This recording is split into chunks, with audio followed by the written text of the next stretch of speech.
Welcome once again, Velvet Hal. I can't even get my name right today. Velvet Hal here once again, watching a movie so you don't have to. Still not taking that much promised hiatus that I promised myself I would take. Um, but who knows? I might be on hiatus now as you listen to this because I've been recording a bunch in advance, uh, due to me thinking that I was going to go on hiatus. And I could have, still done just taken that and taken a break, but I've still continued recording after the amount of episodes I recorded to cover my hiatus because I'm an idiot. So, but who knows? Because I don't know what order these are going to get uploaded in. Depends on my mood. So, but enough about me, because no one wants to know about me. They're listening to this podcast because they want to hear me review a movie. Not even review. I don't really review movies. I recap movies. So I'm essentially, Wikipedia in a slightly less funny way. This week, I'm gonna watch The Day My Kid Went Punk, which is an after-school special. I don't know if the younger kids in the audience, if I even have younger kids in the audience, know what after school special was, but basically they were these sort of movies. I guess it was more a TV show that would air after school when you got home after school. So there, obviously, it's an after school special that dealt with the pressing images of the images. What the fuck? I am like, this will be an interesting episode because my mind is just so fucking fried and just off the charts today. So, the pressing topics of the time. So, I'm guessing, and honestly, I don't know if I've ever even really watched an after school special. I'm sure I've seen them because they were from like the 80s, I believe. So, I mean, this one's listed as 87. So, I probably have seen some of them. But for my generation, we're all at least very familiar with the concept. And if you've ever watched Strangers with Candy, it's pretty much a parody of after school specials. So I think that's where my knowledge lays more. So this one, The Day My Kid Went Punk, is I assume that, the parents are gonna freak out because their kid goes punk. So, and that must just be a terrible, terrible thing. Which I think even nowadays, if your kid goes punk, well, then they're just a fucking poser. I don't know if there's any good punk bands around anymore.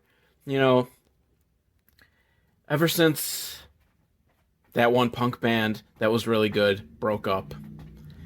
Yeah, again, my mind is just, I don't know. I probably shouldn't record this because there's no pressing issue for me to have to record it today, but I think this might just make it even more fun.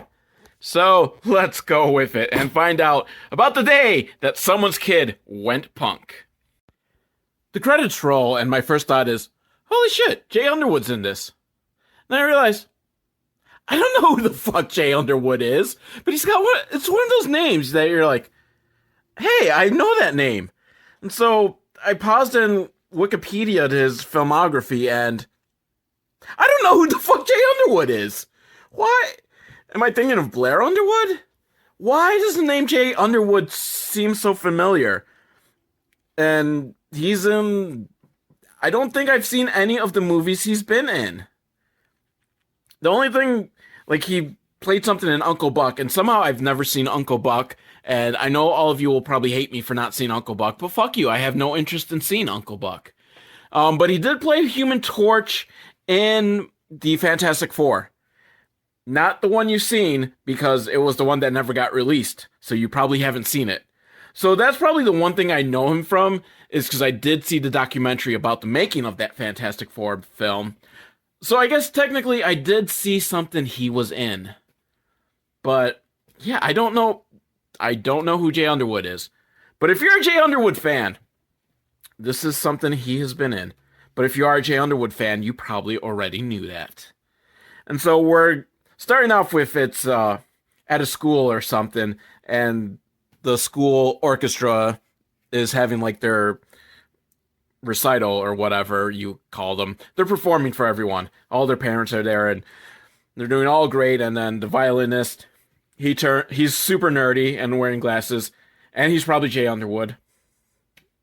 I don't know if he is or not, but I'm gonna call him Jay Underwood because I don't feel like calling him nerdy glasses dude, because I get the sense that he's probably the one that turns punk, and so he won't always be nerdy glasses dude. So he turns to the girl next to him, who I think she was playing violin too, or something. She was in the orchestra, and he's like, "Hey, you want to go get some dinner or hang out later?" And she's like, "No," because she's snotty, stuck-up bitch. Yeah, I said it. And she goes running off to her boyfriend, who's so super fucking cool because he's got a leather jacket. And, Jay Underwood's like, well, why does she... Actually, no, it was Jay Underwood's dad. Says, why would she want to be out with him? Jay Underwood's like, I don't know, he seems cool. I think I'm gonna get my ear pierced this summer. Because in the late 80s, that was the height of cutting edge, is you got your fucking ear pierced. And the professor comes up to Jay Underwood and is like, dude, you are so fucking awesome at playing the violin. I think we've got a spot for you next year to move up to like first chair or whatever. He's gonna get some sort of promotion because he's a fucking awesome violin player. And, but Jay Underwood's like, I think over the summer I'm gonna try some rock and roll.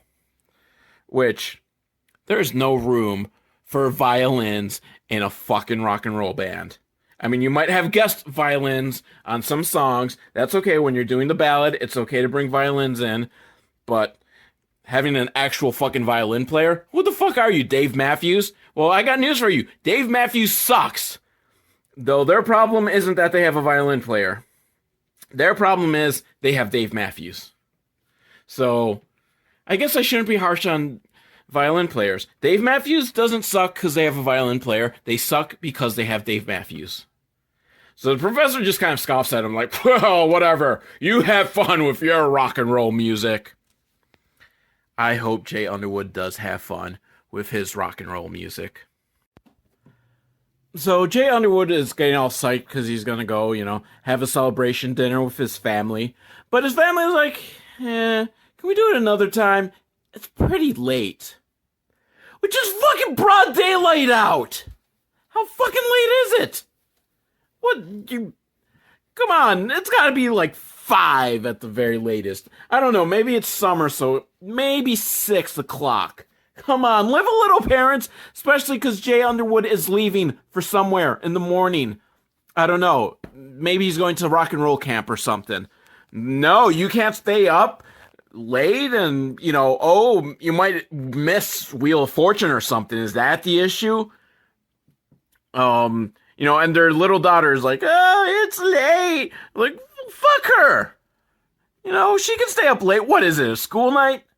It's not a school night. They don't hold recitals on school nights. And it's fucking broad daylight out. There's no way this is fucking late. Bullshit. I am calling bullshit on you, movie. But, Jay Underwood, despite him being a virtuoso violinist who's gonna have a life-changing experience in the morning or something, nope, his family just doesn't support him. I can see now why he went punk rock. His parents just don't understand. But so, they get home and they turn on the answering machine, and that takes me back fucking nostalgia because it's a huge ass fucking answering machine. I miss those. I miss answering machines. They were just kind of fun.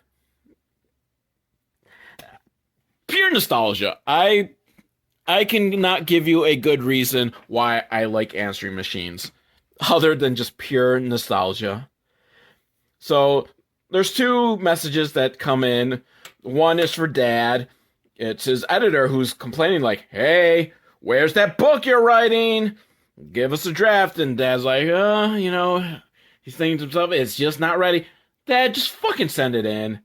Send it in, and they'll be like, this is bullshit. This is a piece of shit. Rewrite it. Then you rewrite it. You just send it in. And then the second message is from Mom, which is a professor who's all excited for this paper she's written called Why Kids Go Punk. And I'm excited. I want to read this paper. I hope she does like a TED Talk or something on it. Because obviously they're not going to like let us read the paper, but I hope she or the professor or someone reads passages out loud. Because I want to know why kids go punk. I think it's because their parents will not have a celebration dinner with them. That is my working theory. Now, Jay Underwood's trying to talk to his parents because he's all excited. And, he's talking about like, hey, I think I want to change up my look. But, oh, here comes little sister like, I got a medal because I knew how to smell Mississippi. Fuck you, bitch. What, we're supposed to be impressed because you can spell Mississippi? I can spell Mississippi. Mississippi.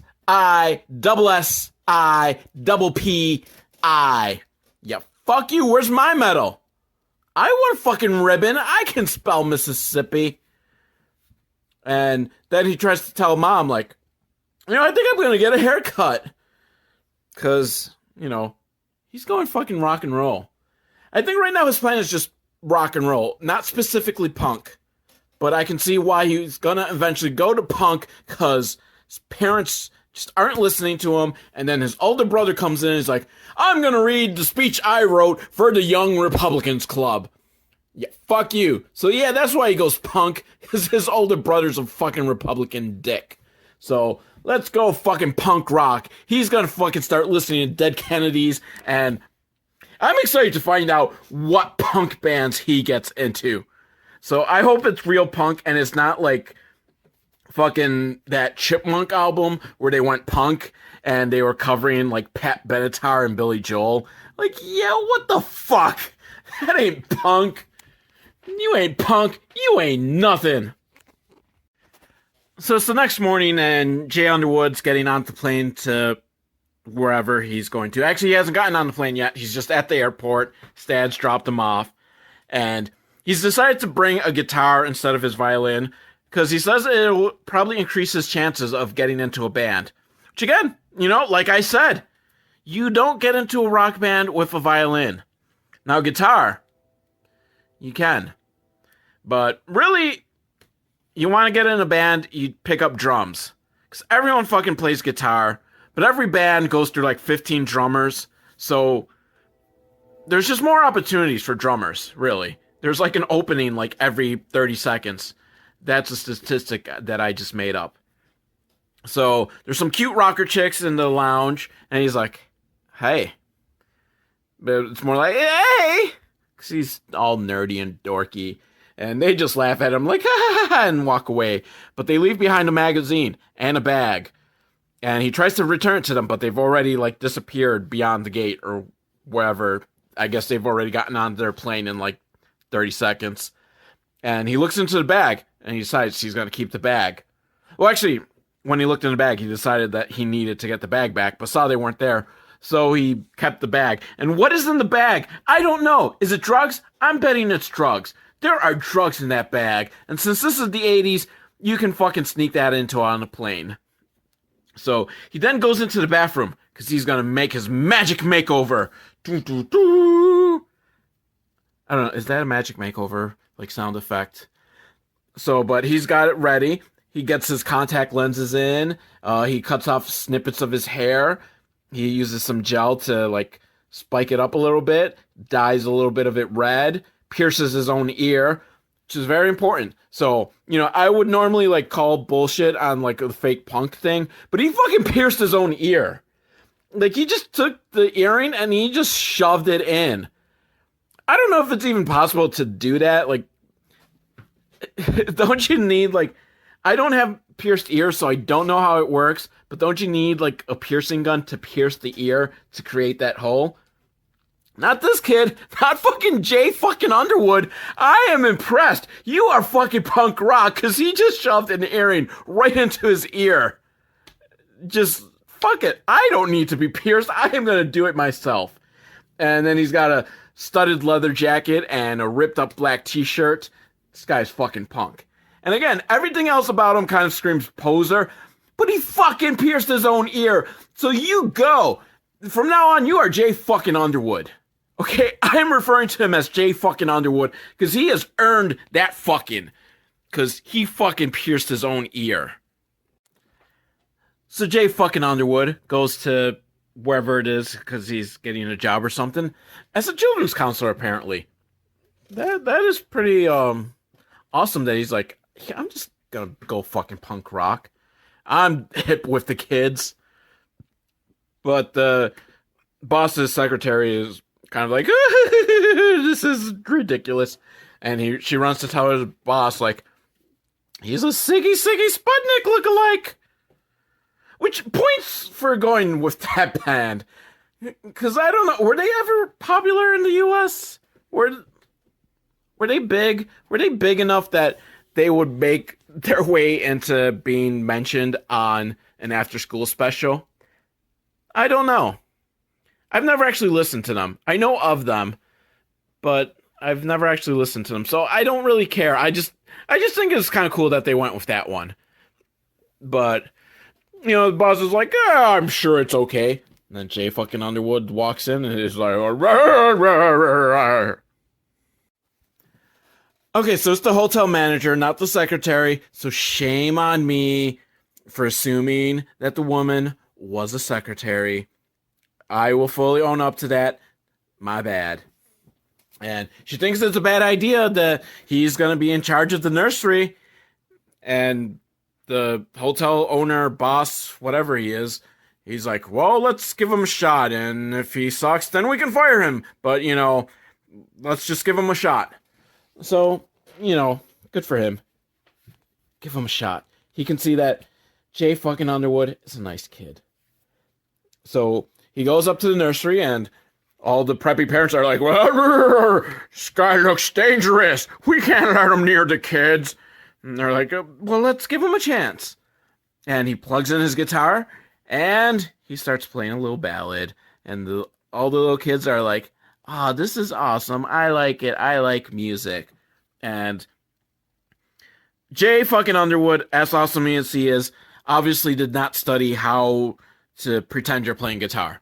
He's like nowhere close to even seeming not that it looks like he'd be playing this song. It doesn't look like he's playing at all. Like his hands are like fucking nowhere near the strings.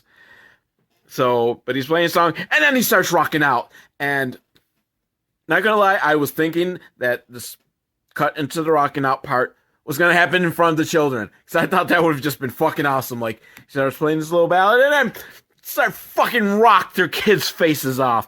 Because that's what they need. They need that early in life, is to get your face rocked off. And then once it's rocked off, you're like, yeah, I'm fucking set for life. I know what life is all about.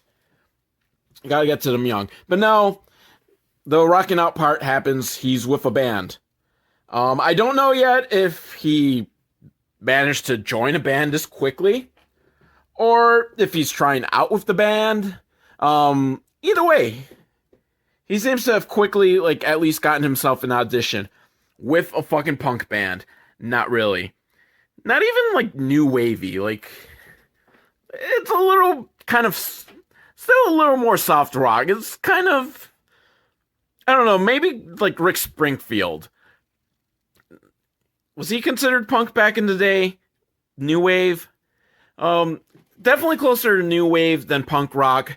Still, I don't know if it's quite even new wave. It's suck rock. It's suck rock. But that's okay, because it's Jay fucking Underwood who fucking pierced his own ear. Okay, so it was an audition, and Jay fucking Underwood's got the job because he's Jay fucking Underwood. He is fucking punk rock. Or as punk rock as network television would allow in the 80s. And what am I going to? Yeah, he was like super fucking excited about it. And then his mom calls the hotel because she's going to be speaking at a conference that's going to be held at that hotel. I don't know if Jay fucking Underwood knows this because His mom's gonna show up and she's gonna see that he's Punk now. Oh boy, I can't wait for that to happen. But as of now, she doesn't know what's going on. But she does talk to Jay fucking Underwood on the phone. But not for very long, because she's much too busy to care. Because that's the running theme in this film, is that, parents, they don't care, and that makes their kids turn into punk.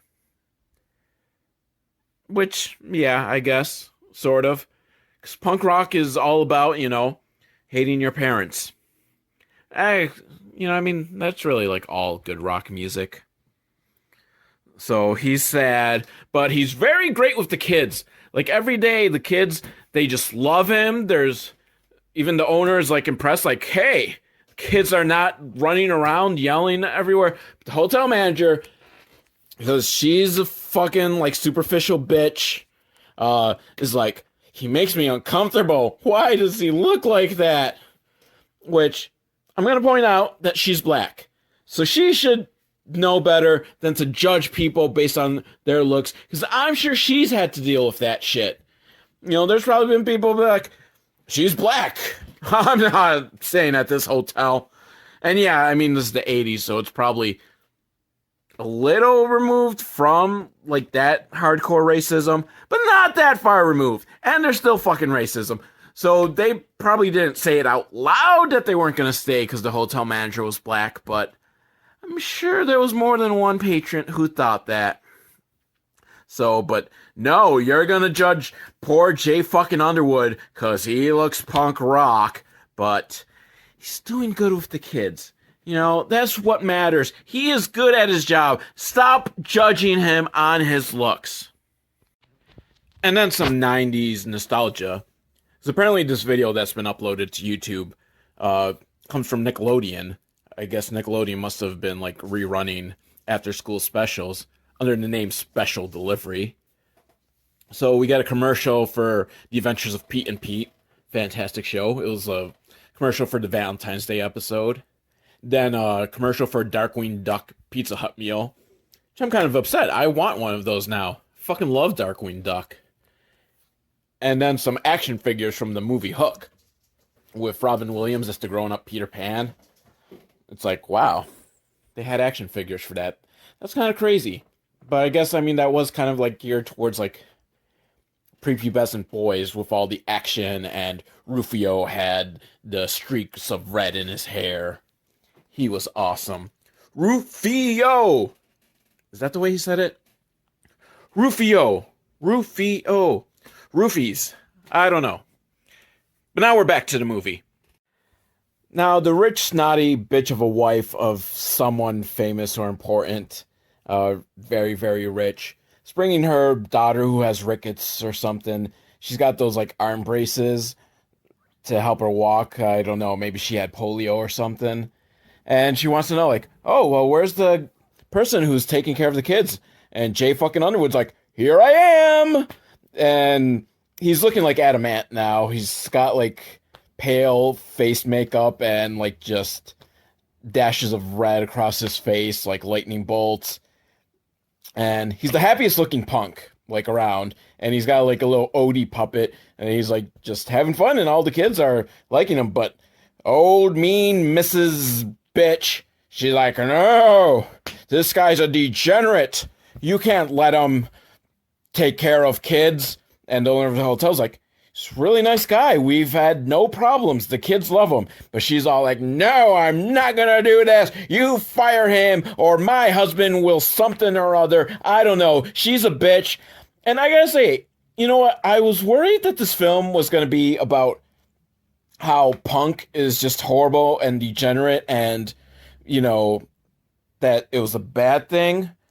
But so far I've gotten the feeling that, the point of this film has been more like, don't judge people on their looks. Yeah, he looks like a punk rocker, but he is a nice guy. He is Jay fucking Underwood. I am rooting for him.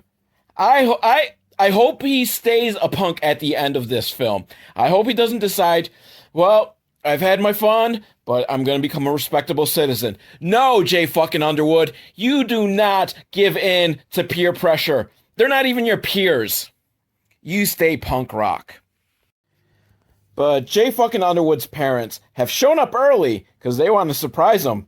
But oh boy, they're the ones in for a surprise. Their son ain't a sweet little son no more. I probably had a good line, and I forgot it in transit from my brain to my mouth. So let's just pretend I said something really witty there. And they're like, "What's going on, son? Why are you playing dress up? This isn't a good dress up look if you're going to play with kids. Be like a clown or something." And Jay fucking Underwood's like, "This is my new look, Mom and Dad. And, you don't understand it, but come and see my band play, and maybe then you'll understand it." And Mom and Dad are kind of like, "Okay, yeah, we'll go." And they go to the punk club, and the band's playing, and you know what? This song I like more than the last one. This one is closer. This one's pretty new wavy. So, this is close. This is, I guess, 80s mainstream TV punk. So, but it was a catchy song. But the parents, they just don't get it. Mom and Dad do not get it. They do not understand punk rock. And, Dad's like, "Well, they say it's packed every week and the kids love it." But Mom's like, "Yeah, well, this generation is gonna become hearing impaired from this music."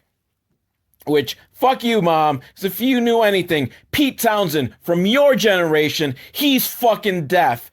Not completely deaf, but it's got tinnitus. And Brian Johnson from AC/DC, I think he's pretty much deaf now. Also, your generation. Although I guess, he joined AC/DC in the 80s, but, he was doing stuff in the 70s, so I still consider him part of her generation. And John Lennon, he can't hear anything, because he's dead.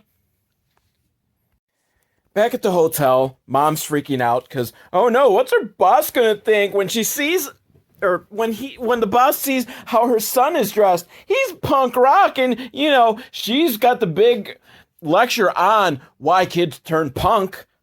Which you think it would help? She could show like firsthand footage that, this is why they turn punk, because I failed as a parent. No, she doesn't want to admit that. Although Dad does say that. Like, obviously we failed him somehow. And she's like, "Don't you say that. He's well adjusted." But Dad's a little more understanding, because he tells Jay fucking Underwood, like, "I don't like your music, but you're having fun with it, and you seem to be doing well." And, that's how a parent should be. Like, you don't have to understand your kids. You just have to be supportive of them. But no, Mom's like, and Jay's like, "You just don't understand. All you care about is what other people think about." And I just wish, and it would have been great if he just said, "I don't want your life." But Varsity Blues is like 10 years after this, so I want every film that involves a teenager hating their parents just to tell the parents, "I don't want your life." Because that is like one of the greatest terrible lines of dialogue ever. But, Dad then tells Mom after Jay fucking Underwood has stormed off, "What I tell my clients is, you don't ignore a crisis, you face it head on." So how are they going to face this crisis? How are they going to save Jay fucking Underwood? But I want to know is, how is Jay fucking Underwood going to save his mom? Then the owner of the hotel asks Jay fucking Underwood, "Why do you dress like that? Why do you look like that? Why do you make it so hard for people to see the real you?" And he's like, "This is the real me." And that's right. That is the real him. We all should be the real ourselves, no matter how terrible we look with that makeup and hair. I know, he thinks he looks cool. And he probably looked cool back in the 80s. Not so much more, Jay Underwood. You may be Jay fucking Underwood, but I hope you are not still looking like that. But then some hot girls come by and they ask him like if he could get them into the club because it's all sold out. And yeah, my man, he's got some groupies. See, this worked out for him. He saw at the beginning of the film that the other like classical music chick, she was dating the guy in the leather jacket, and now he is getting the chicks. My man, Jay fucking Underwood. Then he takes the kids to a ranch so that they could go horseback riding. However, the girl Frickets, she can't, because she can't use her legs, and the horses, they're just not good. That could hurt her, and, you know, stuff, and insurance, and they just can't do it, and she's sad, and she's crying. But Jay fucking Underwood, is here to save the day. He comes up to her and says, "Don't worry, there's places in the city that are specially made for people like you who can't use their legs, and you can have fun riding horses." But she's like, "No, I don't want to be like, I don't want to go to special places and have special things. I want to be like everyone else." And Jay, he just is there on his knees telling her, "Being like everyone else? That's boring. I tried that. But look at me now. I've gone through all this so that I could be different, and I am having fun. Do you think I'm fun? Do you think I look cool?" And she's like, "Yeah." And like, "That's all that matters. Be yourself." And, you know, the little girl, she's like, "Yeah, this is how I'm going to be. I don't have to be like everyone else. I'm going to embrace my differences."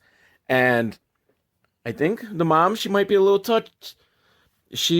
Her icy heart is starting to melt and warm up to the fact that Jay fucking Underwood looks like a degenerate, but he is a good kid.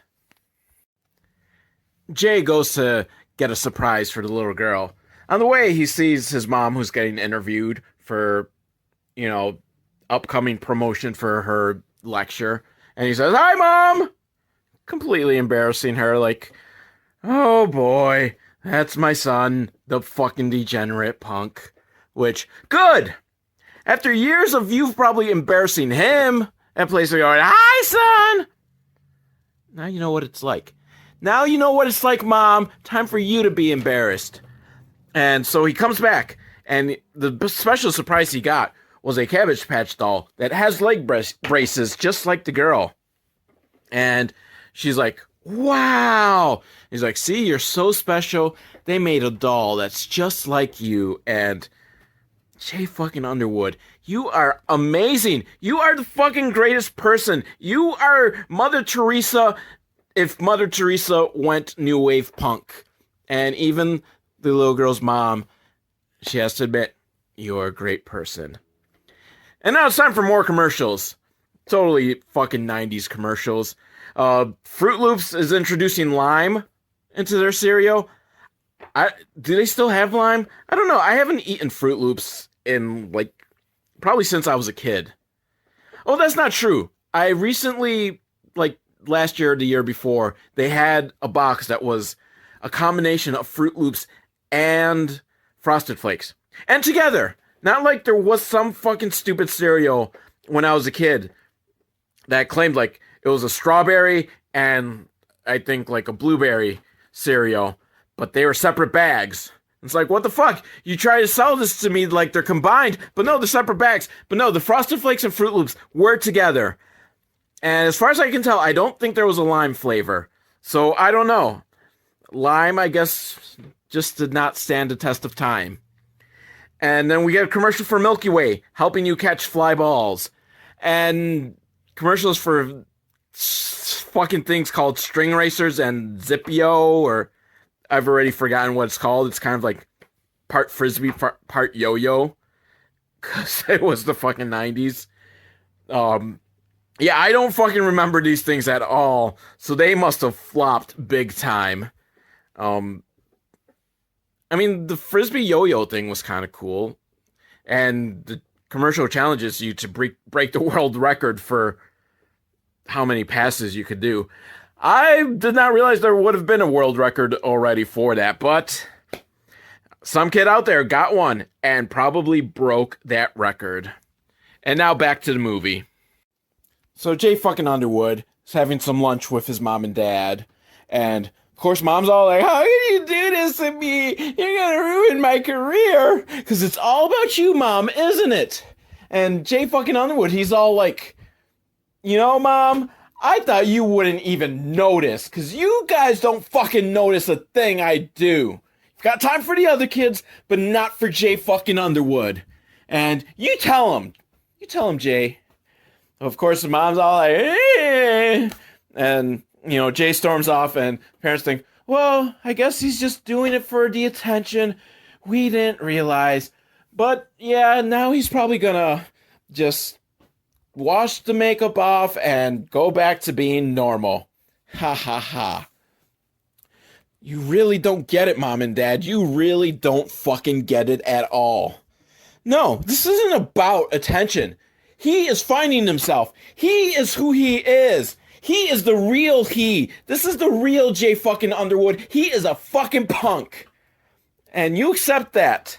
You accept and love your children. But fortunately, the media has already gotten a hold of the whole "Hi, Mom" incident. And they're talking on the news about like, wow, how is she going to talk about how to avoid your kid's turning punk when her own kid is a punk? Oh no, what will she do? So mom's holding a seminar, and she decides she's going to do a panel with some punk kids. It's kind of like a fucking like Donahue type thing, where they have the panel of punks, and they're like, we're just like you. We're good people. And the parents in the audience are like, no, you're scary. And they're like, well, what about when you guys were young and you were hippies? And like, no, that's different. We're peace and love. You guys are violent. We're not violent. You're violent. And the snooty mom of the rickety's girl, she stands up, and I was scared of him when I first saw him, but then I got to meet him and understand him more and talk to him, and he is a great kid. And everyone's like, yay! Because, of course, mom and dad still think this is just going to be a phase. And one guy from the audience walks up to her afterwards and says, there's always hope that they'll change. Like, here's my son 3 years ago. He was crazy looking punk guy. But nowadays, he's a banker in a suit. That fucking sellout. But not Jay fucking Underwood. He is still in full makeup and crazy hair and leather. And he's like, I'm ready to go, Mom and Dad. And Mom and Dad are like, oh no, I thought you were gonna wash all that off before we go home. You're not going home like this. And Jay fucking Underwood is like, fuck yeah, I am. Back home at the breakfast table, the Republican father, not the Republican father, the Republican brother, he's all like, I can't stand this. This guy's gonna make me puke with this look. What the fuck? And, Jay fucking Underwood's all like, yeah, well, you never noticed me before. And he storms off. And, because his brother doesn't understand either. And they're like, the parents are like, he's just doing this for the attention. And the little sister's like, I think he's right. We just always ignored him beforehand. So, thank you, little sister, for realizing that you're a bitch. And now you can change your ways. And over at the orchestra, because he's trying to get back to the school orchestra, because he's supposed to be first violin, first chair, whatever they consider it. I don't know. I've never been into classical music, so I don't know how that all works. But, the professor, conductor guy, the guy in charge, he didn't assign Jay fucking Underwood a spot, because he's going to be a distraction with that look. Can't have that. I think the professor's short-sighted here. Because you know what? I will fucking go see an orchestra if there's a guy that's totally fucking punk rock in there. Like, oh, man, this is an orchestra I gotta check out. And then I will be fucking bored to tears because I'm waiting for it to go punk rock. But the point is, I went. And you got my money. You're just short-sighted here. But he tells Jay fucking Underwood, the choice is yours. And meanwhile, Jay fucking Underwood's new hot chick girlfriend is waiting for him. And she's upset that he didn't get the spot. And Jay fucking Underwood realizes he's got to make a choice. And you know what? No, don't make that choice. Don't make the choice of going back to your old self. You have the right choice now. You got a fucking hot chick girlfriend. You didn't have one of those when you were a fucking classical violin nerd. But now you're the frontman of a really popular new wave band. You know, you keep fucking rocking out with your cock out. You have it all. You have all you need. Fuck this classical music shit. Fuck them all. You become famous, and then you can go back and be like, I am the fucking star. Suck it. The Republican brother comes by to apologize. Says, you're right, we were ignoring you. But you know, it's your fault too, because you didn't tell us. Fucking typical Republican and their victim blaming. But, you know, at least they're heart to heart, and the bros are cool again. More commercials! Barney Rubble tries to trick Fred Flintstone into thinking he's Spock from Star Trek so he could get those Cocoa Pebbles. You know, in these commercials for the Cocoa and the Fruity Pebbles, Barney Rubble always, you know, goes through a lot of effort to get a free bowl of cereal. Just fucking freeloader, you have a job, so you go down to the store and buy a box for yourself. It's a lot easier, because he fucking, like, rigged up this fake, like, transporter thing. Is that what they were called? I'm not too, like, sure on Star Trek. That transporter thing. You know what? The beam me up, Scotty thing. He built one. A fake one, but still, he built one. Which had to have cost a lot more than just buying the fucking box of cereal yourself. Same thing, same issue I have with the fucking Trix Rabbit. Like, why don't you go to the store? But at least, you know, there's, like, some racism going on there. Because they just don't want to give tricks to a fucking rabbit. Why? Why do you do that? And then there's a commercial for some Cheetos. And, you know, I want to know why have we still not gotten to the point where they make a bag that has both the crunchy and the puffs. Because sometimes I can't decide which kind of Cheetos I want.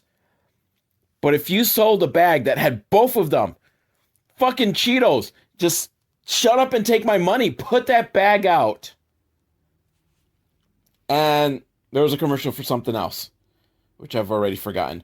The fucking string racer thing again. And oh, the toy run that Nickelodeon used to do the contest where for 5 minutes you can run around the KB Toys and get every single thing as you can fit into a cart for 5 minutes. And you get to win all that. And just like every other fucking kid, I so wanted to win that so that I could fucking run around KB Toys and get just handfuls of toys.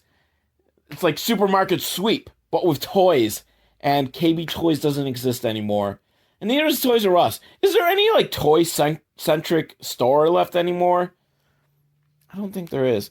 Now I'm all sad. But we're back to the movie, and I'll find out. Does Jay fucking Underwood remain true to himself and stay a punk? Or was he just a poser and he goes back to being the nerd? Now at the dinner table, Mom and Dad and older brother and little sister, they're all talking about what Jay fucking Underwood should do. While he's there at the fucking table! Did you not learn a fucking thing? He was complaining all this time about how no one pays attention to him. Everyone's ignoring him. And they're doing it now. They're talking like he's not there. What the fuck? And he has to remind them, hey guys, I'm here. I think I should have a voice in what I do. And seems like he's going to want to stick to being a punk for now, because he can join the orchestra later when he's an old man. And what the fuck? Suddenly, we've got like a 80s hair metal video. I don't know who the fuck this is. And then the video's done. And that's always the danger when you're watching movies on YouTube. When it's like just someone uploaded a video because they recorded it off their TV and just the end fucking cut off. So, excuse me a moment, because I know there was other videos of this online on YouTube. So I'm going to quickly check and see if any of the other ones have the ending, because I really need to know. Please, Jay fucking Underwood, do not sell out. Remain a punk.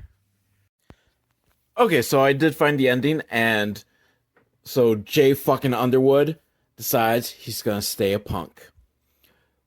Good for you, man. Good for you.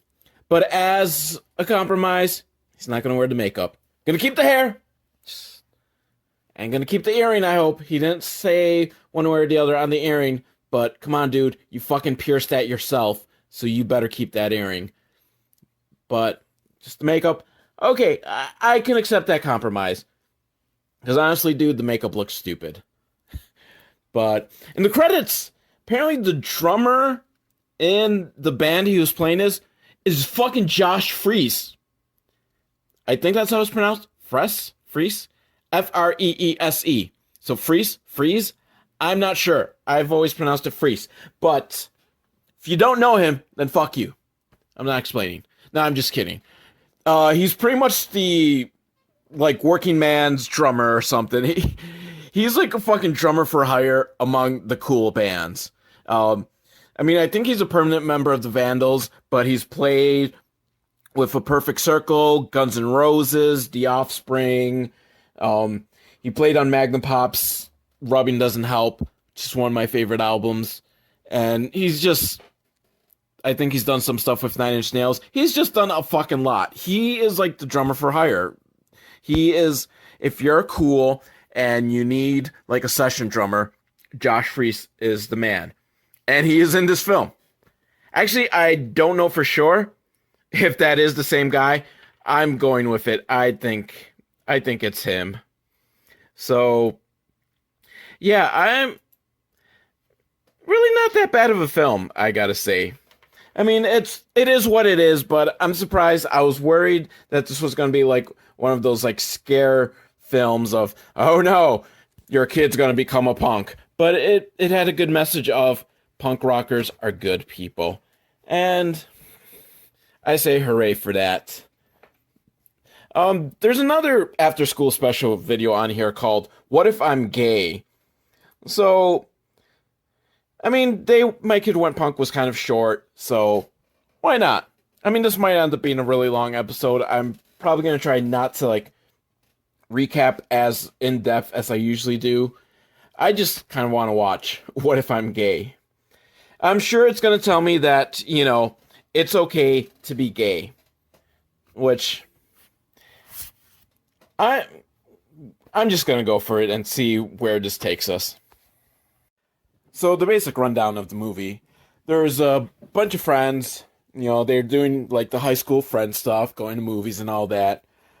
But the one dude, which I've already forgotten his name, we'll call him Terry. I'm pretty sure they said Terry. One of the characters in this film was Terry. But he's the captain of the soccer team, or football, for my international listeners. And things have just been weird with him lately.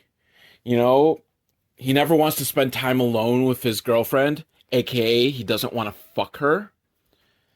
She's a very pretty girl. Why doesn't he want to fuck her? And then his friends find some gay porn in his room, or as they call it, a fag mag. And Terry claims, oh no, I just bought it because there's an awesome bodybuilding article in it. Which, you know, I mean, I guess, you know, Playboy has good articles that some people theoretically actually read. So maybe this gay porn does have some good tips on bodybuilding. I mean, this is from the 80s. I don't know if Men's Health existed yet, or Men's Fitness, or any of those, like, men's magazines, which are, you know, really the gay equivalent of Maxim. Yeah, they're supposedly about working out. They're all about seeing some hot guys that are fucking shredded. So, but, you know, his friends, the one friend who's also a jock and also on the soccer team, he can't handle it. Like, no, are you a fag? No, why are you gay? But his other friend, the nerdy friend, he's cool with it. He's like, if that's who you are, that's who you are. I had an uncle that was gay, and life was tough for him because people made fun of him, and, you know, he was trying to be someone he wasn't, and he tried to kill himself. And I don't want that for you. And Terry's dad is like, yeah, I knew a guy that was gay, and we all made fun of him because none of us wanted to be perceived as being gay ourselves. And Terry just doesn't know what to do. But then he talks to the counselor. The counselor says, it's okay to be gay, but you might need to see a therapist. Not to be cured, because you're not sick, but you're dealing with a lot of shit right now, and you need to get it untangled. And you have to face things head on. So Terry's like, yes, I am gay. And unfortunately, we don't get like a big coming out scene, like that scene in Brain Candy, where he just does a big musical number about being gay. No, he just decides he's gay, and he goes to talk to his jockey asshole friend. And he's like, I'm gay, and I think the reason you're having such issues with it is because when we were kids, we used to get naked and explore each other's bodies, which is something boys do. I won't lie, it happens. And there is nothing wrong with that. And the film tells us that. So, if nothing else, this film validates my own childhood. I thought I was weird, and no, I knew that was perfectly normal, and I've come to terms with it a long time ago. I don't want to be normal, but I'm fucking normal. What the fuck? Why can't I be just a depraved, deviant freak? No, I'm normal. All my weird, freaky behavior is just normal growing up behavior. So, but his jock friend, he's just like, I don't know. And Terry's like, we could either be friends or we can be enemies. And then the film ends there. And this isn't like the Punk one where the video cut out, because I see the credits. The credits roll. This is where they ended it. The fuck? I need to know. Does Terry and the asshole remain friends? You know what? I hope they don't. Terry, you need better friends. Your nerdy friend is there for you. He's willing to stick up for you.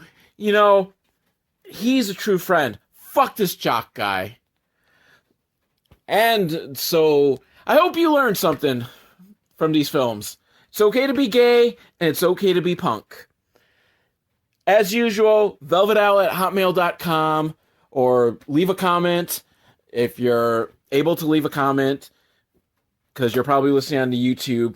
I get more listeners on YouTube than on like any of the other actual podcast sites. So I don't know. I think maybe it's because I have a picture along with it, and people like the pictures, so they, click on it, and 30 seconds, and then they're out.